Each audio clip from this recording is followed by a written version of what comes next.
Oh, hello.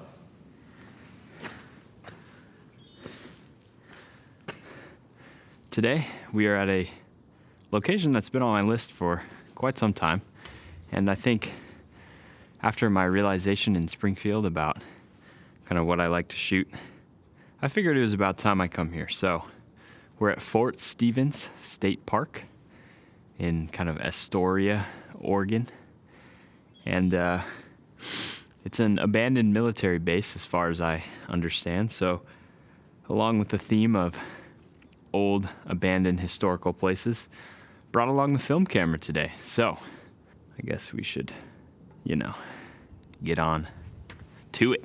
All right, so from my understanding, there's quite a few abandoned structures around here. I'm not really sure what all there is, but just here's quite a lot.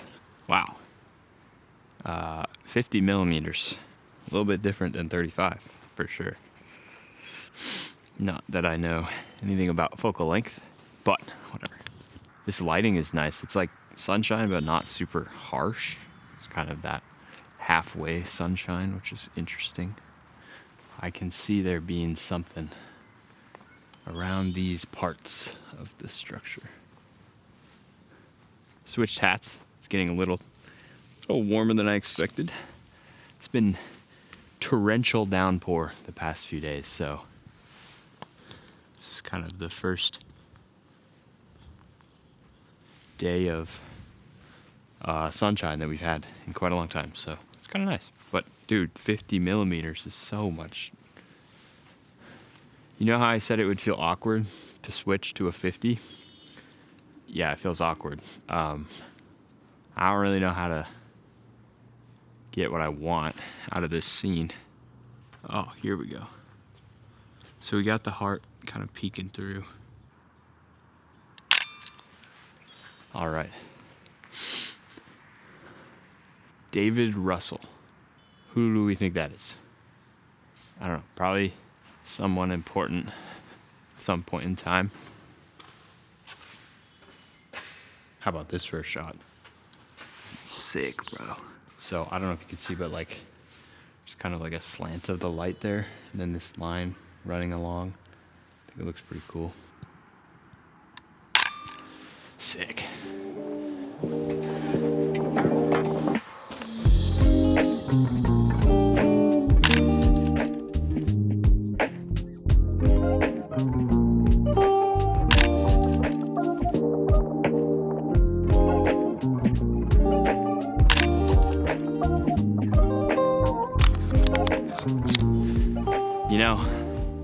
There's something fun about using the Peak Design clip with the film camera. It feels new technology plus old technology.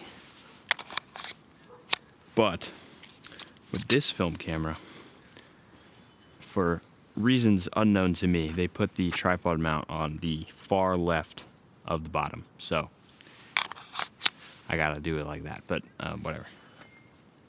That's aside the point. All right, I think seen all there is to see at this location. So there's quite a lot in this park, so we're gonna go to another location, and it's probably gonna be more of the same stuff, but hey, who knows what we'll find. So before I leave though, I walked up kind of around to this little thing, and I thought there has to be a composition here, something kind of abstract, maybe peeking through a window. We got some light coming in on that wall, so there has to be something here. I just don't know what that is yet. So this is the part where we observe.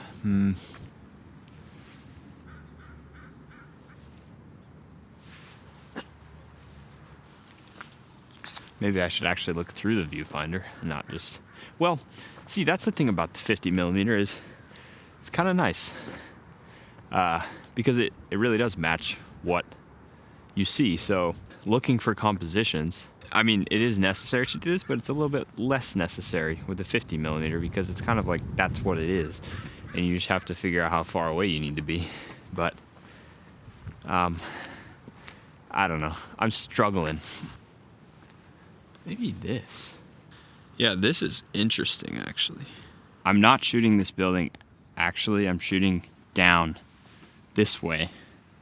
We got the patio, as it were, of this building, and then the lower level, and then the grass in the background, and lots of geometric lines and shadows and stuff. So I think it's interesting.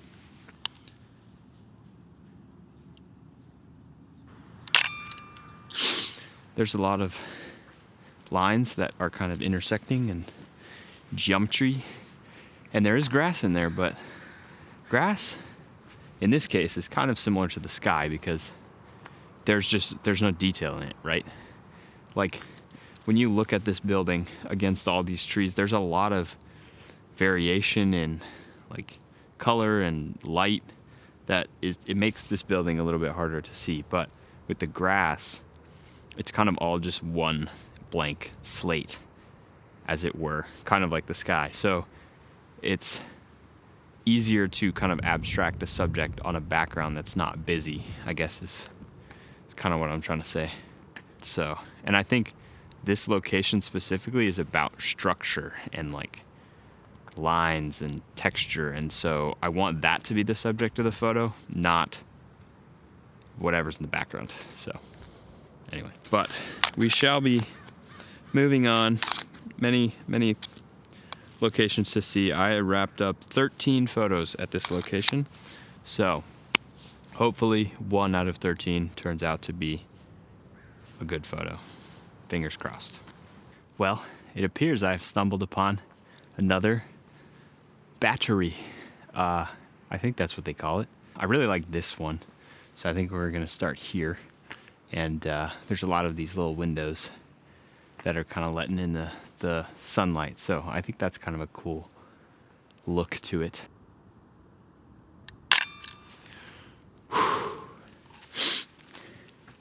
You know, someone told me that I sniffle after I take every single photo, and watching back my footage, I can admit that that is a true statement, so my apologies on that. Okay, jacket has been abandoned, much like these buildings. Oh, that's a lot better. Okay, this is the type of space that would look very good on a wide angle lens, but I do not have one, so alas, I will not be shooting in here, but somewhere to come back to, perhaps. I do like this shot quite a lot.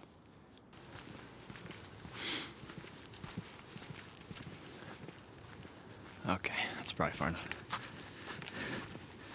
The reality of solo filmmaking. Always gotta go back and get the camera.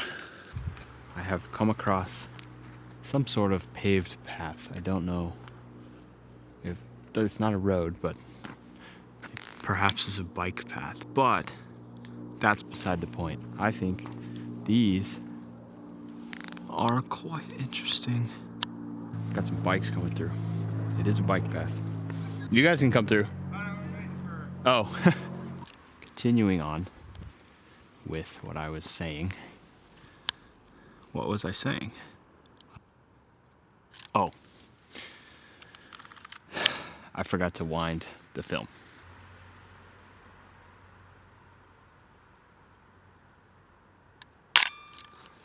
Yeah, it's interesting. That's what I want. Shipwreck. 0.7 miles. That, my friends, is what we're here for. All right, folks. I don't know if you can hear me. It's very windy here, but this is what we came here for. So, shipwreck of sorts. Obviously been a couple years since this ship has sailed, but let's just say it's seen better days.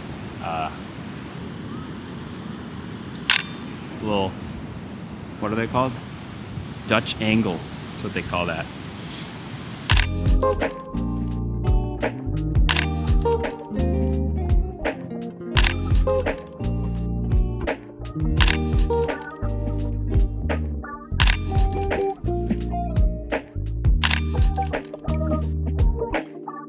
Did you know that on film cameras, you can actually look at...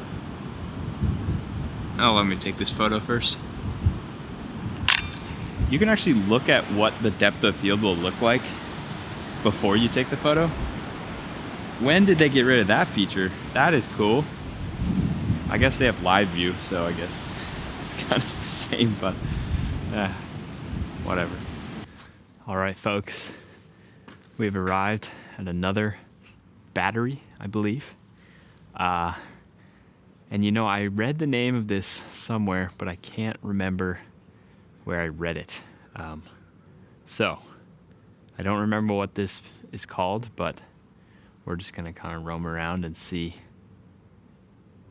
what it... Oh, battery 245, that's what it's called. We only have one shot left, so we're gonna have to make it a good one. So let's see what we can find. All right, I think I found my shot. We have a gun of some sort, and then there's some, I think they're horses. I don't actually know, but those are definitely not horses. I think they're elk. So I think this contrast is kind of interesting. So yeah, this is my final frame. Cool. Well, guess that's a wrap on the roll of film. So nothing much else we can do. All right, this seems like as good a spot as any to have a little chat. So I've been thinking about kind of this YouTube channel and what it has done for me so far. And aside from, like, it's just fun to make videos, I think it has kept me accountable for pursuing something that I'm passionate about, which is photography. And I think that if I were to pursue photography without this channel, I don't think I would go out as often. I think kind of making it almost like a job to create videos and post once a week, basically, I think it really has kept me accountable for pursuing photography, which I think is a really good thing. I think even if you really like something, and you have a passion for something, I think life can tend to get in the way of that. And, you know, I think sometimes you need something to keep you accountable for pursuing that. Just because you're passionate about it doesn't mean that you will continually push for it. And so I think it's as good a reason as any to pursue something like this. So I don't know. Those are just my thoughts right now. This is not a video about why you should start a YouTube channel, but I think definitely keeping yourself accountable for pursuing stuff that you like, I think, very important. So that's what I've learned. And yeah, I think that's a wrap on today. 36 shots, and I am ready to go home. So I can definitely see myself returning here. Wide angle lens for sure, possibly a 35, but definitely there's lots here to be discovered. So exciting things on the horizon, but until then, I guess I will see you in the next one.